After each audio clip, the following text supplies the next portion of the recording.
bi nga xam ne ñu si bëri ñu ngi koy njort di si tudd aussi ay ministères rawatina li nga xam ne nag moo di justice.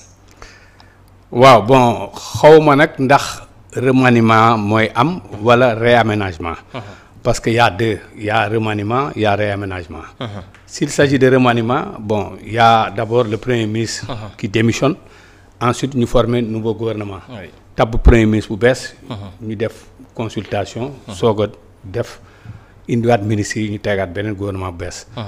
Réaménagement nag moom bon peut-être xëy na changement de chaise la ak yooyu dindi fii teg. yooyu xawma bu ci am. mais de toute façon ça s'impose. Parce que vu boobaak léegi li ñu fi def ça fait 1 an et quelques. ñi ngi fi yaa ngi tout à l'heure yaa ngi wax ay temps de kii de grâce. mais ñii amuñu état de grâce. ñii amuñu état de grâce. ñii mënuñu am état de grâce dans la mesure que fu ñu fekk réew mi. moo leen permettre ñu mën a am état de grâce ñeneen ñi sax xëy na peut-être on peut comprendre. mais ñii ñoom mënuñu am état de grâce. li ñu mën rek mooy ñëw rek sumb liggéey bi. ils l'ont tellement compris ba bi ñu egsee d'abord réduction des comptes demander à ce que ñu accélérer mbir yi nu mu gën a gaawee ba commencer am egsi ba ay arrestation loolu donc loolu moo doon seen objectif premier bi nga xam moom lañ def jéem a xool nu ñuy def pour réformer cette justice parce que gisoon nañ ne la justice y avait pas de réconciliation justice ak population amuloon moo taxoon bon ñoom d'abord bi ñu njëkkee ñëw ñu appesantir ci loolu mais de toute façon lu mënte am ba am daal bu mu ci mënte am ça s'impose pourquoi ça s'impose parce que 1 an boo ko defee et quelque laajoon na au moins comme ni ñu ko waxee léegi mu am loo xamante ni nit ñi dinañ ko mën a sentir nit ñi dinañ ko mën a dégg xëy na nag ci côté peut-être xam nga toujours en général réew jafe-jafe population yi mooy gën a nekk li gën a fës ci nit ñi parce que léegi booy wax fii pour l'instant booy wax ñu ngi la naan ñii daal wax rek lañ fi nekkee mais liggéeyuñu population yi sentiruñu ko liggéey bi wala lii dëkk bi dafa seer dëkk dafa kii sans pour autant savoir lan moo tax dëkk bi seer waxtu bi sans pour autant savoir lan moo tax boobu pour l'instant lii liggéey bi mënta egg fi nga xamante ni ñoom moom la population yi bëgg xam nga yooyu yëpp duñ ko xool mais li ma ci mën a wax mooy tout à l'heure yéen a ngi wax ci problème mu communiquer bay tudd ministre de la communication man du ma tudd benn ministère que ne sentir nañ ne fii war nañ fi tëb war nañ jëlee li wala war ñoom ñoo xam li ñuy def ils sont suffisamment outillés pour mën a xam là où le bas blesse mun nañ ko xam mais li ma mën a wax ba wax ko mooy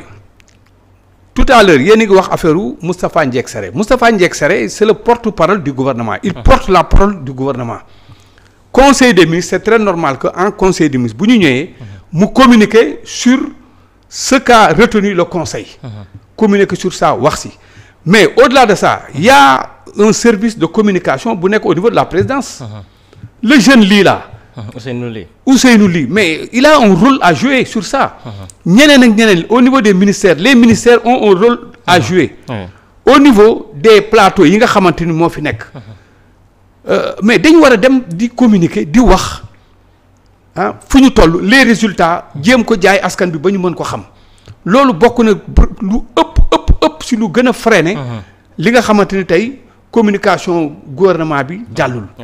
mais vouloir coûte que coûte reposer tout sur le porte-parole du gouvernement peut-être bon xëy na c'est du ma wax sax méconnaître mais xëy na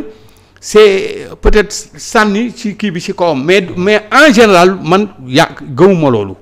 li ma gëm mooy gouvernement daal solidarité daf ci am une fois ñuy liggéey am na fu ñuy toll ci liggéey ñoom ñëpp il doit communiquer ministère bu ci nekk en ce qui te concerne li la war mooy bu fekkee dafa am loo xamante ni conseil mi daf ko jàpp ci sa ministère ba am ci ay résultats c'est ton devoir yow une fois nga war a mën a organiser wu de sorte que au niveau de ton ministère la fa génn nga mën ko sawal génne ko mais reposer lépp ci kaw le porte-parole du gouvernement dafay xaw a nekk tuuti kii. mais moom tamit est-ce que communication desul parce que lu ci ëpp mercredi ba mercredi nañ koy dégg conseil des ministres. waaw bon communication peut-être xëy na des na man bu ma doon wax ci communication peut-être la forme façon bi muy communiquer. waaw bi muy communiquer. ci conseil des ministres loolu dafa nekk loo xamante lu yàgg la war nañ mën a changer. war nañ mën a innover leur forme de communiquer en ce qui concerne surtout conseil des ministres laaj sax bon ñu am en tout cas daal war nañ ko innover parce que lii lu yàgg la lu fi nekkoon la ñu continuer sur ça di ko def donc war nañ mën a innover dans la mesure que dañu ne rupture je suis d'accord quelque part bon il y a faille mais li si ëpp man je pointe du doigt les ministères je pointe du doigt le service communication bu nekk fële au niveau de la présidence parce que bul fàtte ne Ousseynou lii li mu yor loolu la presque Seydou Gueye yoroon si APR te Seydou Gueye bu ñuy waxal yàlla rek ñëpp gisoon nañu Seydou Gueye façon bi nga xamante ni moom la taxawee woon ci gouvernement Macky Sall bi il était partout mi ngi woon ci télé yi mi ngi woon ci plateau yi chaque fois les débats yi nga xam dañ ko daan tenir au niveau des plateaux Seydou Gueye était invité da daan ñëw te bu ñëwee il communique sur les réalisations du gouvernement il communique sur tout nga xamante dafa am ci gouvernement bi am sax au niveau même ci moom département am des gens yoo xamante ni dañ doon ñëw rien que pour di communiquer sur ce qui se passe parce que il a fallu l'intervention de Macky Sall wax leen ne man maa ngi def ay réalisations mais malheureusement kenn du ci communiquer sur ça xam nga ba finalement ñoom ñëpp ñu organiser wu def la communication du gouvernement pêche d'accord naa le premier ministre Ousmane Sonko l'a dit d'accord naa si mais nag bon buñ ko tëb rek teg ko ci benn nit ne moom moo waroon def lépp war la lépp loolu sinon buñ deful naa dinañ juum communication ça doit être partout lépp dañ ko war a def léegi nag bon le remaniement réaménagement en tout cas bon jot na ñu def ko parce que jot amul 5 ans la ñu am li ñu leen may am na fi yoo xamante ni jot na fi am il est temps que population yi yëg ko xam ko loolu c'est leur devoir te ñi ko war a xamal nekk nañ fi bon am na faille certes gis nañ ko léegi nag fi faille yi am pour ñu jug si soit bu ñuy remanier ñu remanier bu fekkee y a des ministres yoo xam ne dañuy war a tëb ñu tëb indi d'autres ñoo xamante ni mais li may bañ am na benn ministère boo xam dinaa si taxaw tuuti li may bañ c'est au niveau du ministère de la justice foofu laa bëggoon ñëw sax il faut que ñu def si ndànk ministère de la justice il faut que ñu ànd si ak tey parce que man je suis contre ministère bu toll ni ministère de la justice ñu di ko jël di ko jox ay exécutif di ko jox ay politiciens parce que politicien la dafa bokk parti dafa bokk ci parti nu mu mënti mel il faut que mu am nu mu taxawee mais loolu moo fi daan am voilà te loolu moo fi daan am on risque bu ñu ko defee un risque de tomber ci même erreur yi nga xamante ni ñi ñu précédé loolu lañ daan def man je vois mal le ministère de la justice ñu confier ko ñu confier ko un politique je préfère ñu jox ko des acteurs de la justice ñoom ñu doxal ko mais doxal bi du ñàkk peut-être dina am ay erreurs mais erreurs yooyu ñu jéem a xool nan la ñuy def pour parfaire ces erreurs jéem a rectifier erreurs yi continuer sur de nouvelles bases parce que nag après tout ñoom rek ñoo la mën a doxalal justice bi ni nga ko bëggee mais là où se trouve xam nga man fu ñu war a wax fu ñu war a wax dëgg fu ñu war a wax dëgg mooy le pouvoir profond c'est-à-dire gis nga le système là gis nga justice bii am na lu ci nekk loo xamante ni il faut aller ba ci biir pour mën ko defar il faut aller ba ci biir pour mën ko càmbar. kon justice baa ngi fi ancien système bi mi ngi fi ba léegi. ah kon système bi mi ngi ci justice ba léegi. mais système bi mi ngi fi ba léegi la justice mi ngi fi xam nga am na benn wax bu Ablaye Wade daan faral di wax. le président Wade daan wax ne les magistrats sont indépendants. mais ku bëggul jël sa indépendance lu ñu ci mën. ils sont déjà indépendants le fait d'être magistrat rek tu es indépendant. donc c'est à toi maintenant de prendre tes responsabilités nga indépendant mais si tu ne veux pas être indépendant boo bëggul indépendant mais kenn mënu la si yow dara. boo bëggee ñu contrôler la boo bëggee ñu teg la fii di la defloo lu la naka sudul noonu. mais ëllëg dañ la koy defloo. mais il y a des magistrats qui sont indépendants. corporation bi kenn waxatu ko. léegi dafa laaj nag ñu assainir defaraat ba nga xamante ni justice bi nañ ko soxlaa ñu teg ko fi. mais bëgg ne bon parce que tey xëy na justice parce que nag bu ñu fàttee justice lu mu mënti doon ak quel que soit alpha saa yu rendre verdict dana am ñu contre am ñu nangu kooku kenn mënu ci dara xam nga mais la justice elle est rendue au nom du peuple kooku kenn bañu ko mais toujours dina am ñoo xamante ni daal kii dina farfale kii farfale mais li am solo bu am solo li ñuy rendre na nekk loo xamante dañ koy teg ci dëgg. bon mun nañu ne y a une lenteur peut-être au niveau de la justice mais le temps de la justice n'est pas le temps de politique. bokkul mais bu ñu ko jàppee nii ba duñ dem ba seen mandat di jeex. non attends xaaral lenn daf ci am nag yoo xam mun nañ ko càmbar yenn peut-être yu ñu mën a càmbar mooy lu ci mel ni comme l'a dit le premier ministre la fois passée. comment on peut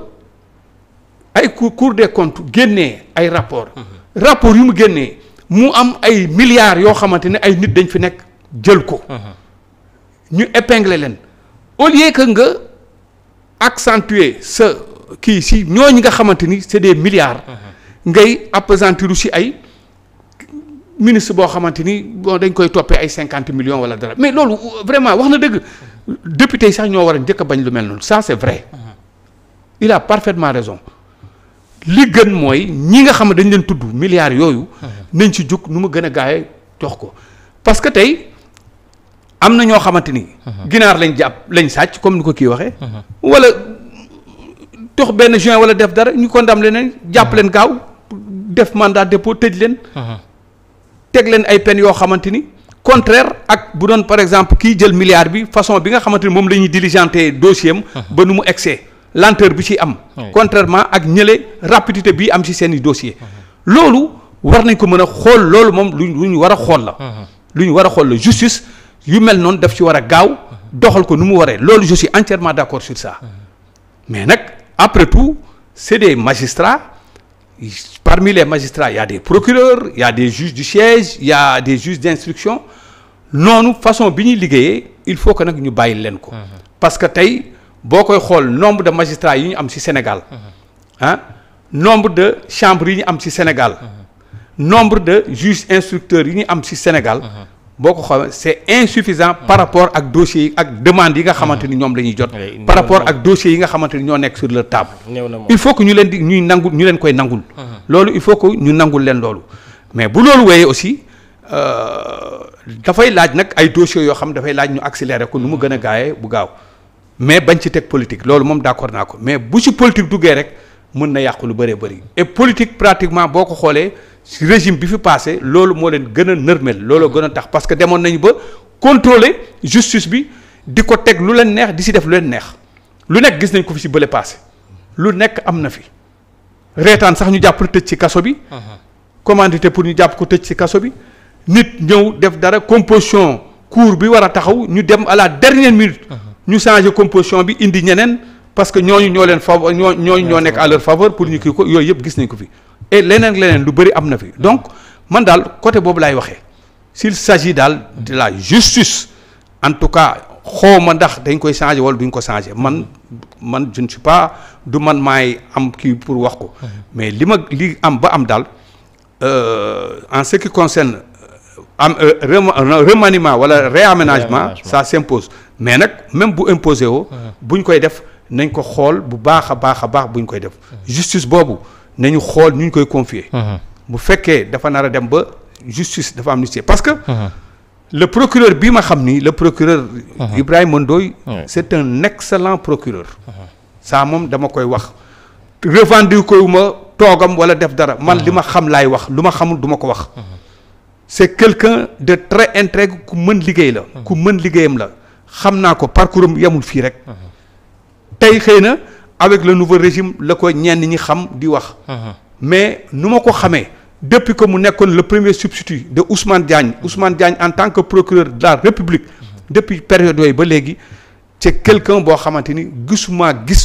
gis foo xam nit taxaw na wax ne kii dañ koy instrumentaliser wala kii il roule pour l'exécutif musul am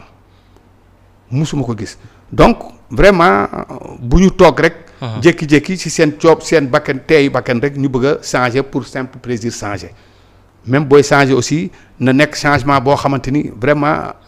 day nekk changement bu positif très bien loolu daal laa ci wax vraiment mais en tout cas après tout vraiment comment dire